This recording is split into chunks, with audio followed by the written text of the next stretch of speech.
गजब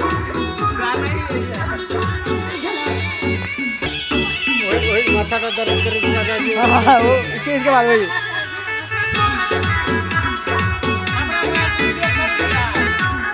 भैया के महाराज यहाँ के कृचे मस्त बढ़िया है मस्त है बढ़िया हो देखिए क्लियर आवे बढ़िया मस्त आवे हमरा में यो तो फ्रेश है यार हां गाना बजिया